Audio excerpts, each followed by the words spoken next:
నమస్తే, welcome to Aadya media. నేను మీ స్వర్ణ. Hello Balu. Hi స్వర్ణ. ముఖ్యంగా ఏపీలో రైతుల పరిస్థితి, కౌలు రైతుల పరిస్థితి అత్యంత దయనీయమైన పరిస్థితిలోకి వెళ్ళిపోయింది. ఎందుకనంటే వైఎస్ఆర్సీపీ తీసుకొచ్చిన చట్టాల వల్లే అనేది కొంతమంది ప్రధాన ఆరోపణ. ఇప్పుడు రైతులేందే దేశమే లేదు అంటారు.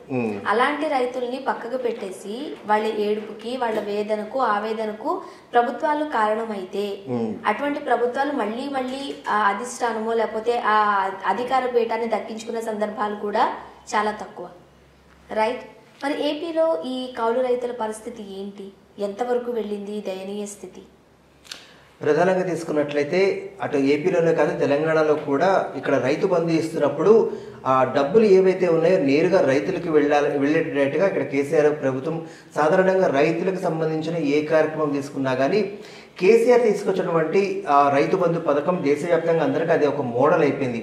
అటు కేంద్రంలో కావచ్చు, ఇతర రాష్ట్రాల్లో కావచ్చు, దాన్నే ఫాలో అవుతూ వచ్చారు. దాన్ని కూడా మన ఏపీ ప్రభుత్వం పాటిస్తూ వచ్చింది. కాకపోతే ఇందులో ఏం జరుగుతుందంటే కేంద్రం కొంత ఇస్తుంది. కేంద్రం 6,000 రూపాయలు ఇస్తుంది, మిగతాది మొత్తం ఎంతైతే ఒక 2,000 రూపాయలు రాష్ట్రం ఇస్తుంది. కానీ రాష్ట్రం ఏం చెప్పుకుంటుంది, మొత్తం నేనే ఇస్తున్నా అని చెప్పేసి ఒక ఇది వాళ్ళకి సెల్ఫ్ డౌన్ చేసుకుంటూ వస్తున్నది.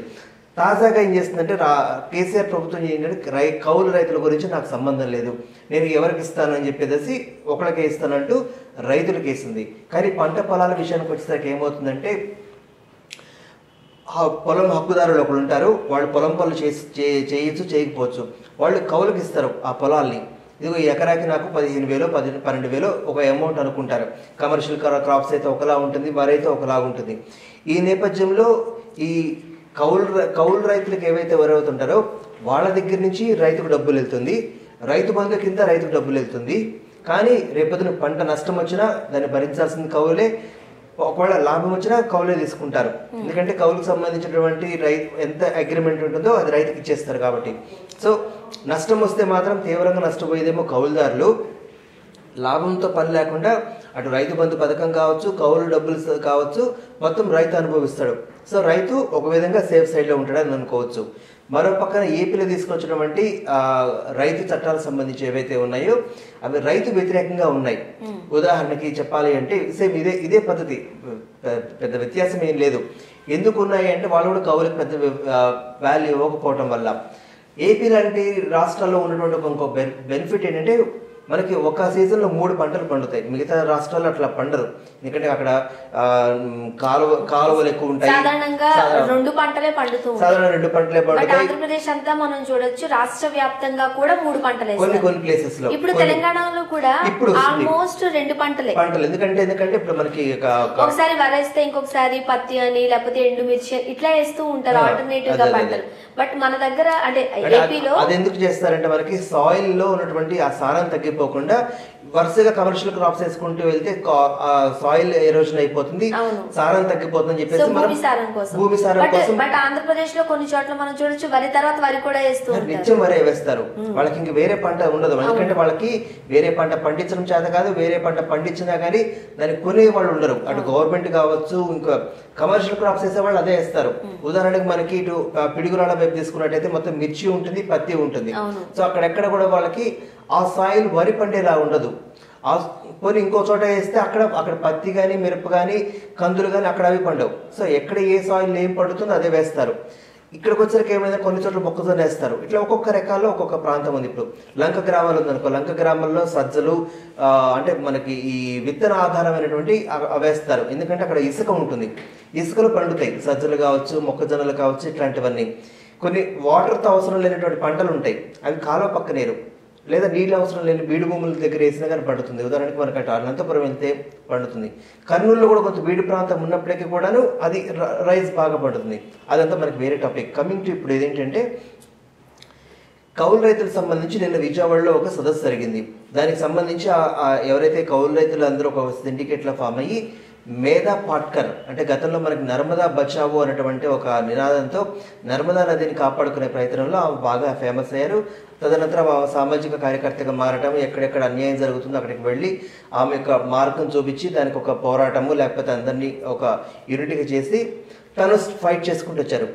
అదేవిధంగా నిన్న విజయవాడ వచ్చినప్పుడు కూడా మేధా పట్కర్ ఏం చేశారంటే దానికి సంబంధించి ఎవరెవరైతే ఉన్నారో దాని గురించి మాట్లాడుతూ రైతులు వాళ్ళ సమస్యలు చెప్పుకుంటూ వచ్చారు.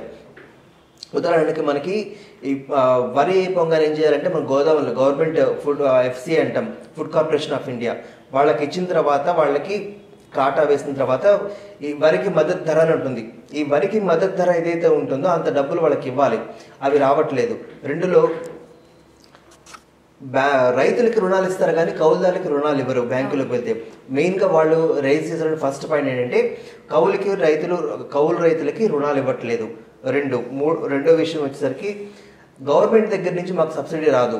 మూడోది గవర్నమెంట్ నుంచి రావాల్సిన విత్తనాలు ఏవైతే ఉంటాయో అవి నాణ్యమైన విత్తనాలు రాకపోవడం వల్ల, అటు సన్ఫ్లవర్ కావచ్చు, ఇటు వరి కావచ్చు, ఇతరితర గవర్నమెంట్ నుంచి కొన్ని విత్తనాలు ఫ్రీగా ఇస్తారు.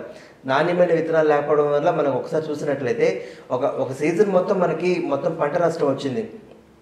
రెండోది ప్రకృతి వైపరీత్యాలు వచ్చినప్పుడు, వర్షాలు పడ్డప్పుడు కావచ్చు, అధిక వర్షాలు పడ్డప్పుడు మొత్తం పంట మొత్తం మునిగిపోతుంది. అంటే అది ఒక్కొక్కసారి ఎట్లా జరుగుతుందంటే ఇంకో వారం 10 రోజుల్లో మనకి మొత్తం వరి కోసి కుప్పలు తీస్తాము అన్న టైంలో అప్పుడు వర్షం పడుతుంది. ఆ వరి ఎందుకు పండదు, ఉపయోగపడదు. ఒక్కొక్కసారి వరి మొత్తం తీస్తారు, కోస్తారు, కుప్పలేస్తారు. దానిపైన మనకి గోదావరిలో డాంబరో ఏదేస్తారు. ఇవన్నీ వేయకపోవడం వల్ల వర్షాలు పడి మళ్ళీ మొక్కలు వచ్చేస్తాయి. మనం చూసినట్టయితే ఇట్లా నా వరికి మొత్తం మొక్కలు వచ్చినాయి అని ఒక మంత్రి గారిని అడిగితే ఆయన ఏదో ఒక బూత్ మాట అన్నాడు. అంటే రైతులు వెళ్ళి ప్రభుత్వాలు ఆదుకోవాల్సిన వాళ్ళే ఆదుకోకపోవటం వల్ల ఉల్టా తిట్టించుకోవాల్సి వస్తుంది రైతులు. అది కౌలు రైతులు కావచ్చు, కొంతమంది కౌలుకి ఇవ్వకుండా ఎవరైతే రైతు ఉన్నారో ఆ రైతు వాళ్ళందరికీ వాళ్ళ పొలాలు పండించుకోవడం కారణం కావచ్చు. దీనందరికీ కారణం ఏంటంటే ప్రభుత్వం తీసుకొచ్చినటువంటి రైతు వ్యతిరేక చట్టాలు. అంటే వాళ్ళ ఉద్దేశంలో రైతుకి ఉపయోగపడే చట్టాలు, రైతుల ఉద్దేశంలో మాత్రం ఇది రైతు వ్యతిరేక చట్టాల కింద భావించాలి. మరో పక్కన తీసుకున్నట్లయితే ఈ రైతు మాత్రం ఎవరైతే కౌలుకి ఇచ్చారో ఆ రైతు మాత్రం ఎవ్రీ ఇయర్, కొంతమందికి ఏంటంటే ఇయర్లీ ఉంటుంది, కొంతమంది 3 నెలలకు ఉంటుంది. వీళ్ళ దగ్గర నుంచి డబ్బులు మాత్రం ముక్కుబిండు వసూలు చేస్తున్నారంటూ కౌలు రైతులు వాపోతున్నారు. సరే, ఏది ఏమైనప్పటికీ కూడా రైతు చట్టాలు మార్పులు రావాలా లేకపోతే రైతుల్లో మార్పు రావాలా? మరొక పెద్ద సమస్య ఏంటంటే మ్యాన్ పవర్. చాలా మంది ఏం చేస్తున్నారంటే రైతుల్లో ఇప్పుడు పొలాల్లోకి వెళ్ళి మళ్ళీ బురదలో అవన్నీ వెళ్ళి ఇష్టపడట్లేదు. ఒక 1000 రూపాయలకు 600కో 700కో కూలి పనికి వెళ్ళడానికి సిద్ధపడుతున్నారు తప్పిస్తే పొలాల్లోకి వెళ్ళి రోజు కూలి చేయడానికి ఈ రోజుల్లో చాలా మంది మ్యాన్ పవర్ లేక పొలాలు వేయట్లేదు. మరో పక్కన అతిపెద్ద ప్రమాదం పొంచి ఉన్నది రియల్ ఎస్టేట్ కంపెనీస్ నుంచి.